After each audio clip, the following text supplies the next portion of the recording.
So this is a worked example with quite a high incidence rate, and the next video will show you a worked example with a low incidence rate, but keeping the sensitivity and specificity roughly about the same.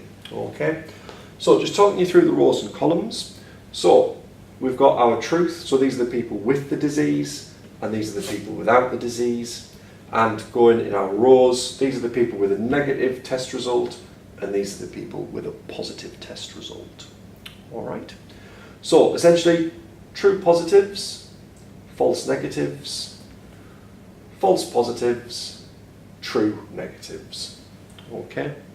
So our sensitivity and our specificity are roughly 50 and 99% respectively. All right.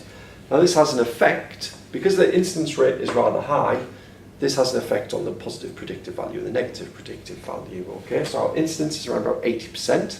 So 80% of people who have the test will have the disease. Now, going across, we've got our positive predictive value here is 99.5%. So that's essentially saying that if you have a positive test result, it is highly likely that you have the disease. All right. Now coming down here to our negative predictive value, it's had a little bit of an effect on that.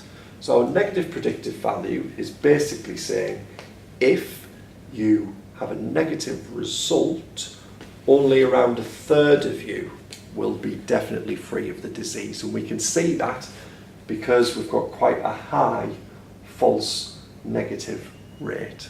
Okay, so these are people with the disease who've had a negative chest x-ray for a pneumothorax.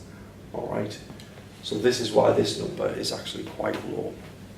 Okay, and that is basically to do with the incidence. So what we're going to do now is we're going to keep that 500 the same, but we're going to change the incidence rate. So we're going to see different numbers in this column, but the sensitivity and specificity are going to remain the same, and we're going to see what happens to those positive and negative predictive values.